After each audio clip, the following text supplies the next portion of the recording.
एकदन्ताय वक्रतुण्डाय गौरीतनयाय धीमहि गजेशानाय बालचन्द्राय श्रीगणेशाय धीमहि.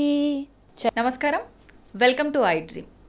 మనం దేవుళ్ళ గురించి చాలా రకాల కథలు అయితే వింటూ ఉంటాం. ముఖ్యంగా లార్డ్ గణేష గురించి రకరకాల స్టోరీస్ వింటుంటాం. ఆయన జననం దగ్గర నుంచి మళ్ళీ ఆయన ఎందుకు గజాననుడుగా మళ్ళీ జన్మ తీసుకున్నారు, ఇలాంటి ఆయనకు సంబంధించిన కథలు చాలా వింటూనే ఉంటాం.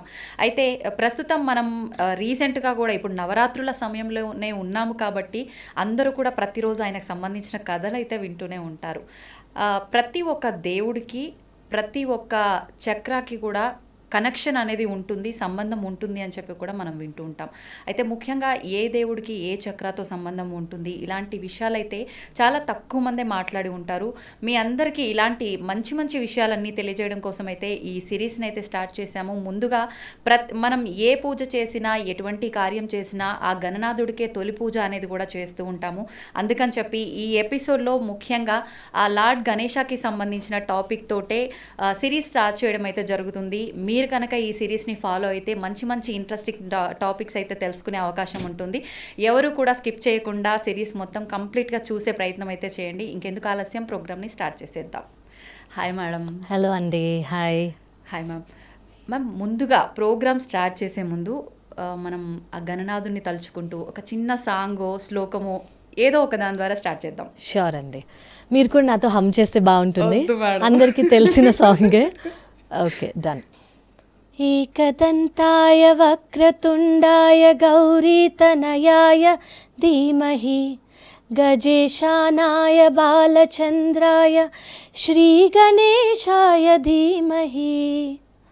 నిజంగా సూపర్ పాడారు మా. మధ్యలో నేను కనుక శృతి కలిపితే సాంగ్ ఆగమైపోయి ఉండదు. బట్ ఇట్స్ బ్యూటిఫుల్ సిరీస్ అండి మీరు ఆలోచించింది. సో మీరు అన్నట్టు చక్రాస్ అనేవి చాలా ఇంపార్టెంట్ ఎనర్జీ సెంటర్స్ అండ్ ప్రతి ఒక్క డేటి అంటే ప్రతి ఒక్క దేవుడికి దీంతో చాలా కనెక్షన్ ఉందని చాలా మందికి తెలీదు. అంటే ఒక పాత్లో వెళ్తున్న వాళ్ళు ఎనర్జీతో అసలు కనెక్షన్ ఏంటి, ప్రతిదానికి ఎనర్జెటిక్గా ఒక మీనింగ్ అనేది, సైంటిఫిక్గా ఒక మీనింగ్ అనేది ఉంది.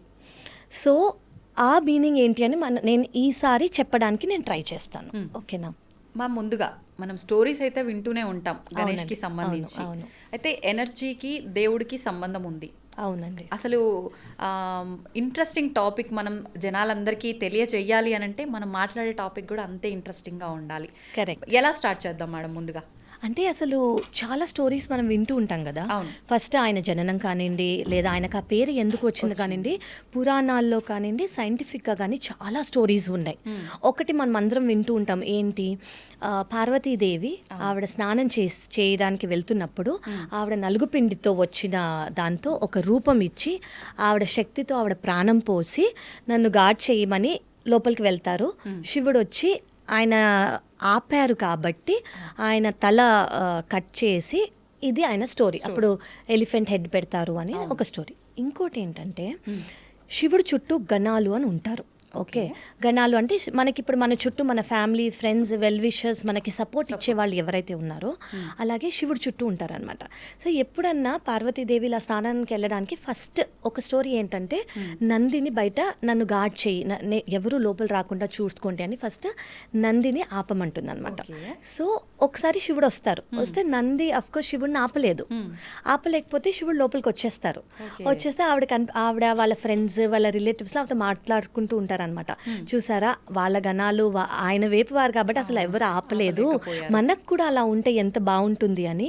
ఒకరోజు ఆవిడ స్నానం చేసే ముందు శనగపిండి పెట్టుకొని ఆ శనగపిండితో తీసిన బొమ్మకి ఊపిరి పోసి ఆవిడ శక్తితో ఆ ఊపిరి పోసిన బాలుణ్ణి ఆవిడ గణంగా అంటే ఆవిడకి సపోర్ట్గా ఆవిడ పెట్టుకుంటారు. సో అలాగే శివుడు వస్తారు, శివుడు వచ్చి హెడ్ని ఇచ్చేస్తారు. అప్పుడు ఏమంటారంటే అక్కడున్న గణాల్లో చీఫ్ అంటే గణపతి శివుడికి చుట్టూ ఉన్న గణాల్లో ఎవరైతే చీఫ్ గణం ఆయన ఎవరైతే ఉంటారో ఆయన హెడ్ నరికి ఈయనకి పెడతారు అని ఒక స్టోరీ ఉంది. అసలు ఏంటంటే గణాలు అంటే ఏంటంటే వాళ్ళు హ్యూమన్ బీయింగ్స్ లాగా ఉండరు. వాళ్ళు చాలా సుప్రీం, చాలా ఇంటెలిజెంట్, చాలా పవర్ఫుల్, స్ట్రెంగ్త్ ఉన్న వాళ్ళు. ఆయనకి ఏదైతే తొండం అంటామో అదొక లింబ్ అనమాట. అంటే ఒక చేయి కానివ్వండి, కాళ్ళు కానివ్వండి మనకి ఎలా ఉంటాయో వాళ్ళకు ఉంటాయి, కానీ వాళ్ళకి బోన్స్ ఉండవు. సో కొన్ని స్టోరీస్ ఏం చెప్తాయంటే ఇవి యాక్చువల్లీ ఎలిఫెంట్ కాదు, కానీ ఇది ఒక గణం లాంటి ఫేస్. ఎవరైతే శివుడి చుట్టూ ఉండేవారో అందులో చీఫ్ గణం ఆయన హెడ్ పెట్టారు కాబట్టి గణపతి అని వచ్చింది ఆయనకి పేరు. సో ఆయన లింబ్ ఏదైతే ఉంటుందో దానికి బోన్ లేదు కాబట్టి ఇట్లా కొంచెం ఫ్లాబీగా ఉంటుంది. సో అది ఇంకో స్టోరీ. సో ఇలా చాలా స్టోరీస్ ఉన్నాయి ఆయనకి. కానీ మనకు తెలిసి అందరికీ ఈ స్టోరీ విన్నప్పుడు ఒక డౌట్ అనేది వస్తుంది. శివుడి కంటే అన్నీ తెలుసు, ఆయన టైం ట్రావెలే చేస్తారు. మహాకాల్ అంటాం కదా మనం ఆయన్ని. సో ఆయనకు ముందే తెలుసుంటుంది పార్వతీదేవి ఇలా ఎవరినో చేశారు అని. ఆయన మనం అందరూ ఆయన ఏమంటాము చాలా అమాయకురు అని అంటాము. ఆయనకి కోపం వస్తుందా? కోపం వస్తే ఆయన హెడ్ని చీల్చేస్తారా? ఇవన్నీ డౌట్స్ చాలా మందికి వచ్చి ఉంటాయి. అంటే ఇలాగ దేవుడు ఇలా చేస్తారా, ఇది కరెక్ట్? శివుడాజ్ఞ లేనిదే చీమైనా కుట్టదని ప్రతి కదలిక ఆయనకు తెలిసినప్పుడు ఇది పార్వతీదేవి సృష్టి అని తెలిసి ఎందుకు చేస్తారు, అసలు ఇది చేస్తారు, దీని మీనింగ్ ఏంటి అసలు అనేది ఫస్ట్ మనం అందరికీ అసలు మనకి 33,000 crore గాడ్స్ ఉన్నారు కదా. సో ప్రతి గాడ్కి ఒక మనకి ఎందుకు ఇన్ని క్రియేట్ అయ్యాయి అంటే ప్రతి ఒక్క గాడ్కి ఒక సింబాలిజం అనేది ఉంది. ఆ సింబాలిజంని బట్టి మనం ఆ గాడ్కి ప్రే చేస్తాము. ఆ సిచ్యువేషన్, ఇప్పుడు మనకు ఒక ఎమోషన్ వచ్చింది అనుకోండి, ఇప్పుడు మనకి స్ట్రెంగ్త్ కావాలి లేదా మనకి విజ్డమ్ కావాలి అంటే చాలా థాట్స్ రావాలి, మనం వైజ్గా ఆలోచించాలి అనుకోండి, ఫస్ట్ ఏ విఘ్నాలు లేకుండా చూడండి అని మనం గణేశుడికి ఆలోచిస్తాం. అలాగే ప్రతి ఒక్క సిచ్యువేషన్కి ఒక్కొక్క దేవుడిని ఇచ్చారు. అందుకే మనకి ఇన్ని కోట్ల దేవుళ్ళు ఉన్నారు. ఓకే, సో ఈ సిచ్యువేషన్ ఫర్ ఎగ్జాంపుల్ అంటే నిజంగానే శివుడికి కోపం వస్తుందా? రాదు. కానీ అందరికీ అర్థం అవ్వాలంటే మనం సింబాలిక్గానే చెప్తే అర్థమవుతుంది అని ఏదో ఒక రోజు, ఇప్పుడు చిన్నప్పటి నుంచి ఈ కథ వింటూ వింటూ వింటూ వచ్చి స్పిరిచువల్ పాత్లో వచ్చిన వాళ్ళకి దీని మీనింగ్ ఏంటి అని అర్థమవుతుంది. ఓకే, సో అందుకే సింబాలిక్గా ఇచ్చేవారు. అసలు దీని మీనింగ్ ఏంటో నేను చెప్తాను. ఇప్పుడు మన సృష్టి ఏదైతే ఉందో, మనం మొత్తం సృష్టి యూనివర్స్ శివుడు, అందులో ఏదైతే ఎమోషన్ ఉందో, ఏదైతే క్రియేషన్ ఉందో అది అమ్మవారు శక్తి. సో శివుడు శక్తి అంటే ఈ రెండు. సో ఈ రెండింటిని సరిగ్గా వీళ్ళ యూనియన్ అనేది అల్టిమేట్ గోల్. ఓకే, అంటే మనం క్రియేషన్ నుంచి అంటే ఫామ్ నుంచి ఫామ్లెస్ అవ్వటం మన లైఫ్ జర్నీ. సో ఈ ఫామ్ అంటే మనం మనుషులు అనుకోవచ్చు, ఏది మనం ఫామ్లో చూసినా ఈ ఫామ్ నుంచి ఫామ్లెస్ అవ్వటం మన హ్యూమన్ జర్నీ, మన లైఫ్ జర్నీ. అది ఒక లైఫ్లో మనకు అర్థమవుతుందా, 10 లైఫ్స్ పడుతుందా, 1000 లైఫ్స్ పడుతుందా, 100 లైఫ్స్ పడుతుందా అనేది మన కర్మ బట్టి డిపెండ్ అయి ఉంటుంది. అల్టిమేట్లీ మనం చేరుకోవాల్సింది ఫామ్లెస్కి.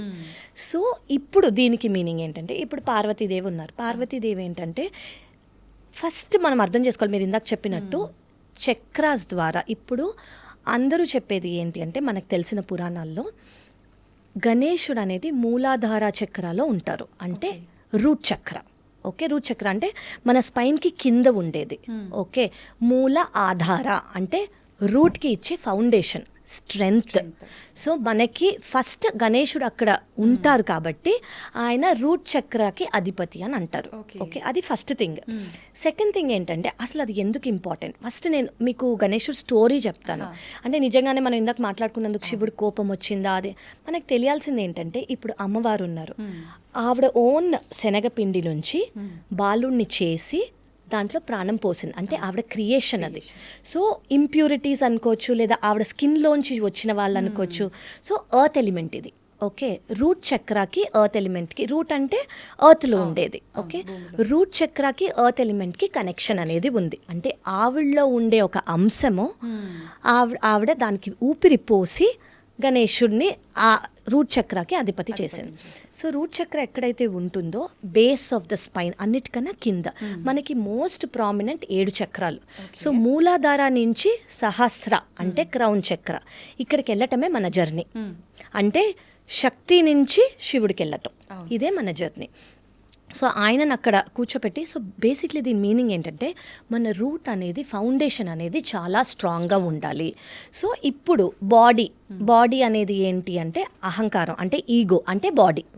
సో మనము సోల్ ఒక్కటే ఇది నేను అని అనుకోవటం అంటే అది మన బాడీ ద్వారా మనకి రికగ్నిషన్ వచ్చింది. నేను వాళ్ళతో ఒక్కటి అని అనుకునే రోజు మనం ఆయనతో చేరిపోయినట్టు. సో మన సోల్ అనేది పేరు లేదు, ఒక రికగ్నిషన్ లేదు. ఎందుకు? మనం ఆయనతో ఏకం అవుతాం కాబట్టి. కానీ ఈ బాడీకి, ఈ క్రియేషన్కి ఈగో అనేది ఉంటుంది. సో ఈ ఈగోని కట్ చేయటమే గణేశుడి హెడ్ కట్ చేయటం. ఓకే, అది ఫస్ట్ థింగ్. అంటే మీరు అనుకుంటున్నది మీరు కాదు, మనం యాక్చువల్లీ ఆయనతో ఒకటి. సో మనం ఆ బాడీ ఈగో కానివ్వండి, బాడీ అహంకారం కానివ్వండి, మన రికగ్నిషన్ ఐ యామ్ అని అంటాం కదా, అది కట్ చేయటమే హెడ్ కట్ చేయటం ఫస్ట్ థింగ్. సెకండ్ థింగ్ ఏంటంటే ఇప్పుడు గణేశుడి అఫ్ కోర్స్ శివుడు అలా చేశారు కాబట్టి పార్వతి నాకు ఆయనకి ప్రాణం పోయాలి అంటే అదే హెడ్ కూడా మనం పెట్టచ్చు. ఆయన అదే హెడ్ పెట్టి ఖచ్చితంగా లైఫ్ ఇవ్వచ్చు. కానీ ఆయన ఏం చేస్తారు, ఆవిడేమంటారంటే నార్త్ సైడ్లో ఎవరైతే ఉంటారో వాళ్ళ హెడ్ పెట్టండి అని. అంటే ఏంటి, ఇప్పుడు సంస్కృత్లో నార్త్ అంటే ఉత్తర అంటే ఈవెన్ ఆన్సర్ అని కూడా అర్థం. సో మనకు ఆన్సర్ వచ్చేదే ఆ హెడ్. అంటే ఏంటంటే అప్పుడు ఒక గణేశుడు అటువైపు పడుకుని ఉంటారు. జనరలీ మన కల్చర్లో నార్త్ సైడ్ ఎవరు పడుకోరు, జనరలీ హ్యూమన్స్ పడుకోరు. సో గణేశుడు పడుకుని ఉన్నారు కాబట్టి ఆయన హెడ్ ఆ బాలుడికి పెడతారు. ఓకే, సో దీని మీనింగ్ ఏంటంటే ఇప్పుడు మన మైండ్ ఉంది కాబట్టి, మన మైండ్కి థాట్స్ ఉంటాయి కాబట్టి, మన థాట్స్కి లాజిక్ ఉంటుంది కాబట్టి, ఈ చిన్న బ్రెయిన్ వల్ల అంటే ఆ బాబుకున్న బ్రెయిన్ వల్ల మనం దేవుడితో ఏకం అవ్వటమో, లేదా మనలోనే ఉండిపోవటమో, ఈ బయట క్రియేషన్ని అర్థం చేసుకోకపోవటమో, దీనివల్ల ఆ చిన్న బ్రెయిన్ వల్ల మనం దేవుడితో ఒక్కటి, మనం వన్ కాన్షియస్నెస్ అని అర్థం కాదు. కాబట్టి విజ్డమ్ ఇవ్వడానికి ఇప్పుడు ఎలిఫెంట్ అంటే ఒక రోజుల్లో ప్రివిలేజ్. ఇప్పుడు రాజులు కానివ్వండి, పాతకాలంలో ఎలిఫెంట్ అంటే స్ట్రెంగ్త్, ఎలిఫెంట్ అంటే విజ్డమ్, ఎలిఫెంట్ అంటే చాలా నాలెడ్జ్, ఎలిఫెంట్ అంటే చాలా వైజ్. సో ఆ ఎలిఫెంట్ హెడ్ పెట్టడం అంటే ఏంటంటే చిన్న చిన్న అబ్స్టకిల్స్ ఏవైతే వస్తాయో మన థాట్ ద్వారా, అంటే మన మైండ్లోనే థాట్స్ వస్తాయి కాబట్టి ఆ థాట్స్ వల్లే మనకు అబ్స్టకిల్స్ వస్తాయి కాబట్టి ఆ చిన్న మైండ్ అనేది తీసేసి ఈ పెద్ద మైండ్ ఇచ్చి లాజికల్గా, అంటే మీరు అనుకున్నది థింక్ చేయకుండా మనం అందరం ఒక్కటే అని, ఎలిఫెంట్ అంత విజ్డమ్ మీకు రావాలి అని చెప్పటమే ఇది యాక్చువల్లీ. అది ఆయన నిజంగా ఇది కట్ చేయటము అవన్నీ కాదు. సో బేసిక్లీ ఏంటంటే ఆబ్స్టికల్స్ తీసేవారు. ఆబ్స్టికల్స్ మనకి ఎందుకు వస్తాయి, నేను అది చేయలేను అని మనకి ఎలా అనిపిస్తుంది, ఈ మైండ్ వల్ల. సో ఈ మైండ్ తీసేసి మనకు అన్నీ కుదురుతాయి అనే మైండ్ పెట్టుకోవటం, అదే ఈ స్టోరీ. సో దానివల్ల మనకు ఏమర్థం అవుతుందంటే, ఇంకోటి మీకు అర్థం కావాలి, మనం రూట్ చక్ర అంటే మూలాధార చక్ర నుంచి సహస్ర చక్ర వరకు వెళ్ళడానికి మన మైండ్ మనని అడ్డుకించకూడదు, అది బ్లాక్ లాగా రాకూడదు, అది అబ్స్టికల్ లాగా రాకూడదు అని ఇది తీసేసి మనం విఘ్నేశ్వరుడు అంత వైజ్ అవ్వాలి, ఇంట్యూషన్ రావాలి, సో దట్ మనం ఆయనతో చేరుకోవడానికి అనేది దీని మీనింగ్. నిజంగా సూపర్ మ్యామ్. కొత్త విషయాలు తెలుసుకుందాము అని కాన్సెప్ట్ అయితే ఆలోచించినాం, కానీ నిజంగా నేను మాట్లాడినప్పుడు మీరు అన్నారు కరెక్ట్, చాలా కొత్త విషయాలు తెలుసుకుంటామని చెప్పి. నిజంగా చాలా కొత్త విషయాలు, నేనే షాక్ అవుతున్నా ఈ విషయాలు. అవునండి, అవును. రెగ్యులర్గా ఇంతమంది డివోషనల్ గెస్ట్లతో మాట్లాడుతుంటాం కదా, ఈ టైప్లో నేనైతే ఎప్పుడు వినలేదు. నిజంగా నేనే షాక్ అవుతున్నా, చాలా కొత్తగా ఉంది వినడానికి. అవునండి, అంటే బేసిక్లీ మన అందరికీ అర్థం అవ్వాల్సింది ఏంటంటే మనకి అడ్డు కూడా మన మైండే. ఆ మైండ్ని మనం లాజికల్ థింకింగ్ నుంచి మ్యాజికల్ థింకింగ్, లేదా దేవుడి వైపు, లేదా మనం కరెక్ట్ ఎనర్జీ సైంటిఫిక్గా ఆలోచించామనుకోండి, బేసిక్లీ మనం అంత విజ్ఞానం లేకుండా అంత జ్ఞానం వస్తుంది మనకి. సో ఆయన రూపం అనేది డెపిక్షన్, దాంతే అది మీనింగ్.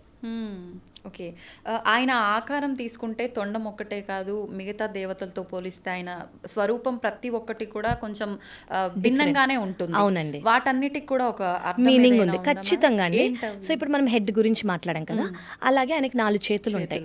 సో ఆ 4 చేతులు ఏంటంటే 4 వేదాలు, అంటే ఆయనకి అంత నాలెడ్జ్ ఉంది. ఆ 4 చేతులు ఆయనలో 4 వేదాలు తెలిసేంత నాలెడ్జ్ ఉంది. అదొకటి. సెకండ్ థింగ్ ఏంటంటే ఆయన చేతిలో ఒక యాక్స్ ఉంటుంది. ఆ యాక్స్ ఏంటంటే మనకి లోవర్ వైబ్రేషనల్ ఎమోషన్స్, అంటే అది కోపం కానివ్వండి, సాడ్నెస్ కానివ్వండి, ఫియర్ కానివ్వండి, సో మనం కొన్ని వాటితో అటాచ్ అయిపోయి ఉంటాం. నాకు ఇది ఇస్తేనే నాకు ఆనందం పుడుతుంది, నాకు ఇది చేయకపోతే నాకు కోపం వస్తుంది, ఇలాంటివి మనకి 6 లోవర్ వైబ్రేషనల్ ఎనర్జీస్ ఉంటాయి.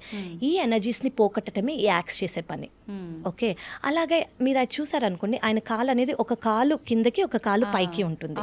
సో అదేంటంటే ఒక కాలు ఎప్పుడు ఎర్త్లో ఉంటుంది అనమాట, భూమి మీద, ఒకటి పైకి ఉంటుంది. అంటే ఆయన పైకి సహస్రం వైపు వెళ్తున్నట్టు, సహస్ర చక్రం అంటే యూనియన్, దేవుడితో ఒకటి అయిపోయి మనం అలాగే ఈ వరల్డ్లో అలాగే మన డైలీ రొటీన్, మన వర్క్, మన కర్మ అవన్నీ చేసుకుంటూ సైమిల్టేనియస్గా మన స్పిరిచువల్ జర్నీ కూడా ఇలాగే బ్యాలెన్స్ అవ్వాలి అని ఆయన డెపిక్ట్ చేస్తున్నారు. మేడం, మీరు ఇందాక గణపతి 4 చేతులు కూడా 4 వేదాలని మనకు సూచిస్తుంటాయి అని చెప్పారు కదా, దానికి సంకేతం. అంటే మనం మామూలుగా వేదాలు అంటే ఋగ్వేదం, యజుర్వేదం, సామవేదం, అథర్వణ వేదం, వీటి గురించి మాట్లాడుకుంటాం. ఈ వేదాలకు సంబంధించి అవే అండి ఆయనకి అంత నాలెడ్జ్ ఉంది, అంత విజ్డమ్ ఉంది, ఇవన్నీ ఆయనలో ఉన్నాయి అని ఆ పెద్ద హెడ్ చెప్తోంది అనమాట మనకి. సో ఆయన అంత ఇంటెలిజెంట్, ఆయన అంత వైస్ అని ఆయన సింబల్. సో మీరు చెప్పినట్టు అది కరెక్టే. అయితే ఇప్పుడు మీరు ఆయన పాదం కూడా భూమి పైన ఒకటి, ఎత్తుగా ఒకటి అని అంటే ఆయన చక్రానికి మీరు ఇందాక ఏదైతే ఆటంకాలు అవన్నీ మన ఆలోచన విధానంలో లేకుండా ఉండాలని సూచిస్తుందో దానికి సంకేతంగా అంతే అండి. బేసిక్లీ రూట్ చక్ర, మూలాధార చక్ర నుంచి సహస్ర చక్రాకి వెళ్ళటమే మనది జర్నీ. సో ఒకటి కాలు పైకి వెళ్తుందంటే మన స్పిరిచువల్ జర్నీలో మనం చేసే హీలింగ్ కానివ్వండి, ముందుకు వెళ్తున్నాము మన జర్నీలో భక్తి ద్వారా కానివ్వండి, చాలా వేస్ ఉన్నాయి. సో బేసిక్లీ ముందుకు వెళ్తున్నట్టు ఆ కాల్. ఇంకోటి మనం ఎర్త్లో అలాగే స్టేబుల్గా ఉండాలి. ఈ ప్రపంచంలోకి వచ్చాం కాబట్టి ఇక్కడ కూడా స్టేబుల్గా ఉండాలి. ఇప్పుడు మనకి రూట్ చక్ర స్ట్రాంగ్గా లేదనుకోండి, మూలాధార చక్ర స్ట్రాంగ్గా లేదనుకోండి, ఇమాజిన్ మన ట్రీకి రూట్స్ ఎంత ఇంపార్టెంట్, ఆ రూట్స్ ఎంత ఇంపార్టెంటో, ఆ రూట్స్ ఎంత స్ట్రాంగ్గా ఉంటే ఫ్రూట్స్ అనేవి వస్తాయి. సో ఆ రూట్స్ అంత స్ట్రాంగ్గా ఉంచుకుంటూ మనం స్పిరిచువల్ జర్నీని ప్రోగ్రెస్ చేయటమే ఆయనదా సింబల్కి మీనింగ్. సో ఇప్పుడు ఇప్పుడు లైఫ్ క్రియేషన్, డిస్ట్రక్షన్, ఇది మన లైఫ్. క్రియేషన్ డిస్ట్రక్షన్ ఇదే మన సైకిల్లో వెళ్తుంది. ఇప్పుడు మనం చెట్టు ఉంది, చెట్టుకి ఆకులు వస్తాయి, ఆకులు పడిపోతాయి, మళ్ళీ కొత్త వస్తాయి, సో ఇప్పుడు ఇప్పుడు ఆవిడ చర్మం నుంచి వచ్చిన ఇంప్యూరిటీస్ ద్వారా ఆయన ఫామ్ అయ్యారు, అంటే ఇది క్రియేషన్. సో ఈయన ఏం చేస్తున్నారు, ఆ క్రియేషన్ని డిస్ట్రాయ్ చేస్తేనే కొత్త క్రియేషన్ వస్తుంది. ఆ కొత్త ఇప్పుడు మన బాడీలో సెల్స్ అనేవి ఉన్నాయి, కొన్ని రోజులకి ఆ సెల్స్ డిస్ట్రాయ్ అవుతాయి, దానివల్ల కొత్త సెల్స్ వస్తాయి. అలాగే ఈ జర్నీని కంప్లీట్ చేయడానికి సింబాలిజంగా ఇది తీసుకున్నారు. కానివ్వండి, ఆయన కోపం వచ్చో, ఆగ్రహం వచ్చో, ఇగ్నోరెంట్ గానో ఆయన ఎట్లా చేయలేదు. సో మనం కరెక్ట్, మనం ఏదైతే మన నిత్యం మనం అనుభవించే లైఫ్ ఉందో దానికి ఆయన యొక్క ఆయన అంటే బాడీ అయితే ఏంటి, ఆయన సృష్టి, ఆయన జననం, ప్రతి ఒక్కదానికి ఒక కనెక్షన్ అయితే ఉంది 100% అండి. అండ్ మూలాధార, ఇప్పుడు గణేశుడు ఉండేది ఫస్ట్ చక్ర. సో మనం ప్రతి దానికి ఆయనను పూజించే మనం స్టార్ట్ చేస్తాము. ఎందుకు అంటే మన రూట్, నేను ఇందాక చెప్పినప్పుడు ఫౌండేషన్ అనేది స్ట్రాంగ్గా లేదనుకోండి, మనం నెక్స్ట్ చక్రాస్కి వెళ్ళి పైకి వెళ్ళలేము. సో మనం అది స్ట్రాంగ్ చేసుకుంటే, అంటే స్ట్రాంగ్ చేసుకోవటం అంటే దానివల్ల మనకి ఏమొస్తుంది, కాన్ఫిడెన్స్ వస్తుంది, స్టెబిలిటీ వస్తుంది, ఆనందం వస్తుంది. మనకి మన బాడీలో, మన సోల్లో ఆ కాన్ఫిడెన్స్, ఆ స్టెబిలిటీ ఉంటేనే మనం నెక్స్ట్ స్టెప్ చేయగలం. లేకపోతే సెకండ్ స్టెప్కి వెళ్ళేసి మళ్ళీ వెనకాలకు వచ్చేస్తాం. సో ఫస్ట్ అనేది అంత ఇంపార్టెంట్. సో మనం ఇందాక అనుకున్నట్టు ఆయన్ని ఏ విఘ్నాలు లేకుండా ఉండాలి, మాకు ప్రతిదీ కాన్ఫిడెన్స్ మీరు ఇవ్వాలి, మీకున్నంత విజ్డమ్ మాకు ఇవ్వాలి. విజ్డమ్ ఉంటేనే ఇది జరగదు, ఇలాగే జరుగుతుంది, మంచే జరుగుతుంది అన్న థాట్ మనకి వస్తుంది. థర్డ్ థింగ్ ఏంటంటే స్టెబిలిటీ, రూట్స్ అనేవి స్ట్రాంగ్గా ఉండాలి. సో ఇవన్నీ ఉంటేనే మనం ముందుకు వెళ్ళగలం. కాబట్టి మనం ఎప్పుడూ ఆయనకు దండం పెట్టుకొని ఆ రూట్ చక్ర, సో దీనికి ఒక వే కూడా ఉంది. ఏం చేయొచ్చు అంటే రూట్ చక్రాన్ని మనం అది రెడ్ కలర్లో ఉంటుంది రూట్ చక్ర. ఓకే, సో మీరు చాలా మంది చూసే ఉంటారు, జస్ట్ ఒక మనిషి బొమ్మ ఉండి 7 చక్రాస్ డాట్స్తో ఉంటాయి. సో లాస్ట్గా ఉండేది రూట్ చక్ర, అది రెడ్ కలర్లో ఉంటుంది. ఎవరన్నా రూట్ చక్ర స్ట్రాంగ్ చేసుకోవాలి అని అనుకున్నారనుకోండి, రూట్ చక్ర ఎందుకు స్ట్రాంగ్ చేసుకోవాలి, ఆబ్స్టికల్స్ రాకుండా ఉండాలి, మనం ఏం పని చేసినా అది సక్సెస్ఫుల్ అవ్వాలి, మనం ఆలోచించింది కరెక్ట్ అయి ఉండాలి, అది అన్ని వైపులా ఉండి మనం సో ఇవన్నీ మనకు కావాలి. డే టు డే లైఫ్లో చిన్న వాటి నుంచి పెద్ద డెసిషన్స్ వరకు మనకి స్టెబిలిటీ అనేది, కాన్ఫిడెన్స్ కానివ్వండి, విజ్డమ్ విజ్డమ్ కానివ్వండి, ఆలోచనలు కానివ్వండి కరెక్ట్గా ఉండాలి. సో మనం దాన్ని స్ట్రాంగ్ చేసుకోవాలి. అందుకే మనం గణేశుడికి ఫస్ట్ మనం ఏ పనికి వెళ్తున్నా కూడా ఫస్ట్ మనకి ఇది ఉంటేనే మన పని సక్సెస్ అవుతుంది. సో సింబాలిక్గా ఆయనకి మనం దండం పెట్టుకునేది అందుకే. నేను మీకు దండం పెట్టుకుంటున్నాను, ఏ విఘ్నాలు లేకుండా చూడండి. నేను మీకు దండం పెట్టుకుంటున్నాను, మీకు ఎంత విజ్డమ్ ఉందో అది నాకు ఇవ్వండి. నేను మీకు దండం పెట్టుకుంటున్నాను, రూట్ చక్ర అంత నాకు కాన్ఫిడెన్స్ ఇవ్వండి, రూట్స్ ఎంత స్ట్రాంగ్ ఉంటాయి అంత స్ట్రెంగ్త్ నాకు ఇవ్వండి. సో మనం ఇలా దండం పెట్టుకుంటాం అనమాట ఆయనకి. సో ఇలా దండం పెట్టుకుంటే మన పనీలు కానివ్వండి, మనం దండం పెట్టుకున్నప్పుడు మీరు అఫ్ కోర్స్ దేవుడికి పూజలు చేయటం అదంతా. సెకండ్ థింగ్ ఏంటంటే కళ్ళు మూసుకొని red colour at the base of your స్పైన్లో మనం ఇమాజిన్ చేసుకోవాలి స్ట్రాంగ్గా. సో ఒక బీజ మంత్ర కూడా ఉంది, ఓం గం గణపతాయ నమః. ఇది అందరికీ తెలిసింది. సో మనం మనసులో కూర్చొని ఒక చోట రెడ్ కలర్ ఇమాజిన్ చేసుకుంటూ మనం ఇది ఎన్నిసార్లు కుదిరితే అన్నిసార్లు, ఒకసారి అయితే మీకున్న టైం బట్టి 2 నిమిషాలకో 5 నిమిషాలకో 10 నిమిషాలకో మీరు ఎంత చేయగలితే అంత మనం చేసుకున్నాం అనుకుని మన రూట్ చక్ర అనేది స్ట్రాంగ్ అవుతూ ఉంటుంది. గణేశుడి గురించి ఆలోచించుకుంటూ ఆ రెడ్ కలర్ ఆలోచించుకుంటూ చేస్తే ఒకరోజు మనకి ఎంత కాన్ఫిడెన్స్ వస్తుందంటే, ఎంత స్ట్రెంగ్త్ వస్తుందంటే, ఎంత ఫెయిత్ వస్తుందంటే మనం వెనక్కి తిరిగి చూస్తే ఒకప్పుడు నేను ఇలా చెప్పడానికి నేను భయపడేదాన్నే, ఒకసారి నేను ఇవి మాట్లాడడానికి నేను జంకేదాన్ని, అవన్నీ పోతాయి. ఎందుకంటే అసలు వీటన్నిటికీ మనకున్న ప్రతి ఫెస్టివల్ కానివ్వండి, ప్రతి ఇమేజ్ కానివ్వండి, ప్రతి సింబల్ కానివ్వండి చాలా సైంటిఫిక్గా ఇచ్చింది. సో ఈ సైంటిఫిక్ రీజన్స్ అనేది మనం అర్థం చేసుకుని పూజలు కానివ్వండి, వర్షిప్ కానివ్వండి, దేవుడికి భక్తి కానివ్వండి చేసామనుకోండి, దాని రియల్ రిజల్ట్స్ అనేవి మనకు వస్తాయి. So it is very very beautiful. అంటే ఇప్పుడు మీరు స్టార్ట్ చేయటం కూడా ఈ సిరీస్ గణేశుడితో మనం స్టార్ట్ చేయటము, ఐఎమ్ షూర్ ఏ విఘ్నాలు లేకుండా జరగాలి, మనకు అంత స్ట్రెంగ్త్ ఇవ్వాలి ప్రతి లైఫ్లో, ప్రతి ఒక్క ఆస్పెక్ట్లో, పర్సనల్ కానివ్వండి, ప్రొఫెషనల్ కానివ్వండి, స్పిరిచువల్ లైఫ్లో కానివ్వండి. సో అది ఆయనే ఇవ్వగలరు. ఆయన ఇవ్వడానికి మనం మన రూట్స్ చక్ర స్ట్రాంగ్ చేసుకుంటూ ఆయన గురించి తలుచుకుంటూ మనం చేయాలి. మేడం, మామూలుగా మనం డివోషనల్ వైజ్గా చూసుకుంటే ఆయన చెవులు అంత పెద్దగా ఉండడానికి రీజన్ ఏంటో కూడా అందరికీ తెలిసిన చిన్న చిన్న స్టోరీస్ ఉన్నాయి. అవును, మనం సైంటిఫిక్గా కూడా దానికి సంబంధించి. అవునండి, సైంటిఫిక్గా కూడా ఇప్పుడు హ్యూమన్స్ అనేది అంటే మనుషులు అనేది కొంచెమే వినగలరు, ఇంత డెసిబెల్స్కి వాళ్ళకి వినిపిస్తుంది, మిగతాది వినిపించదు.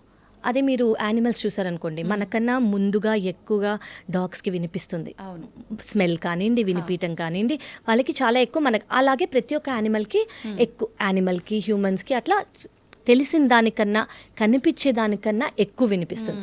అదే ఎలిఫెంట్ అనుకోండి, ఆ ఎలిఫెంట్ చెవులు ఇంత పెద్దగా ఉంటాయి. సో ఇక్కడి నుంచి ఇక్కడికి అన్ని వినిపిస్తాయి. సో దాని మీనింగ్ ఏంటంటే ప్రతి ఒక్కటి మీరు కరెక్ట్గా వినండి, ప్రతి ఒక్కటి విని డెసిషన్ తీసుకోండి, వైజ్గా ఉండండి. సో ఇక్కడ ఒక 180 degrees, ఇక్కడ ఒక 180 degrees అంత ఓపెన్ అవుతాయి ఆయన ఇయర్స్. సో 360 degrees వినిపిస్తుంది. అంటే ఒక సిచ్యువేషన్కి ఒకలాగే ఆలోచించకుండా అంత 360 degrees మీరు ఆలోచించి ఆ విజ్డమ్తో మీరు డెసిషన్స్ కానివ్వండి, లైఫ్ని కానివ్వండి ముందుకు చేరండి అని దాని మీనింగ్. మనం చేసే ప్రతి పనిలో తొందరపాటు నిర్ణయాలు సగం వినకపోవడం. కరెక్ట్. ఓకే, అలాంటి పొరపాట్లు జరగకుండా ఉండాలి అంటే ఉండటానికి అది నిదర్శనంగా. కరెక్ట్ అండి, ఎగ్జాక్ట్లీ. Okay, super. ఇంకా ఎలాంటివి మనం మాట్లాడుకోవచ్చు మేడం సైంటిఫిక్గా మాట్లాడుకోవాలంటే గణేష్ గురించి? అంటే ఇప్పుడు మనము విఘ్నాలు అని అనుకున్నాము, ఆయన ఇంటెలిజెన్స్ అని అనుకున్నాము. సో ఇవన్నీ ఎనర్జీ. ఫస్ట్ మనకేం అర్థం అవ్వాలంటే మన చుట్టూ ఉన్నది మనమంతా ఎనర్జీ. సో ఆ ఎనర్జీ మనము కింద నుంచి పై వరకు తీసుకెళ్ళాలి. ఇంకోటి మీకు తెలియాల్సింది ఏంటంటే ప్రతి వాళ్ళలో ఇప్పుడు అమ్మవారి నలుగుతో వచ్చిన ఆయన గణేశుడు, అంటే ఆవిడదొక అంశం ఆయన. అలాగే ప్రతి ఒక్క హ్యూమన్ బాడీలో కింద ఉంటుంది రూట్ చక్ర, మూలాధార అని చెప్పాను. దాని మీద 3.5 times కుండిలిని అని ఉంటుంది. అంటే ఆ మూలాధార చక్ర దగ్గర ఉంటుంది. దానికి మీనింగ్ ఏంటి? ఆయన గణపతి, ఆవిడ అంత క్లోజ్ రిలేటెడ్. సో ఆయనని ఎంత స్ట్రాంగ్ చేసుకున్నాం అనుకోండి, ఆ కుండ్లిని అనేది ప్రతి ఒక్క చక్రా నుంచి, అంటే దాని తర్వాత పైన ఉండే చక్రాలు, ప్రతి ఒక్క చక్రా నుంచి మనం ఆ ఒక్కొక్క చక్రాన్ని స్ట్రాంగ్ చేసుకుంటూ పైకి వెళ్ళామనుకోండి, ఈ కుండ్లిని పైకి వెళ్ళిందంటే అల్టిమేట్లీ మనం ఫిజికల్ ఫామ్ నుంచి ఫామ్లెస్కి అర్థమైపోతుంది మనకి. మనం అందరం ఒక్కటే, మనం అందరం ఆయన నుంచే వచ్చాము, మనం అందరము అల్టిమేట్లీ ఆయన దగ్గరికే వెళ్తాము అన్న అర్థం కావడానికి ఆ లైఫ్ ఎక్స్పీరియన్సెస్ అన్నీ దీంతో ముడిపడి ఉన్నాయన్నమాట. సో ఆయనతో స్టార్ట్ చేసి మనం యాక్చువల్లీ నెక్స్ట్ సెషన్స్లో ప్రతి ఒక్క చక్ర గురించి, అసలు మనకి ఒక్కొక్క దేవుడికి ఈ ఫామ్ ఎందుకు ఉంది, దాని సైంటిఫిక్ రీజన్ ఏంటి, లాజికల్గా దాని రీజన్ ఏంటి, సింబాలిక్గా దాని రీజన్ ఏంటి అనేది మనం ఖచ్చితంగా తెలుసుకుందాము. తప్పకుండా మేడం. సూపర్ మేడం, నిజంగా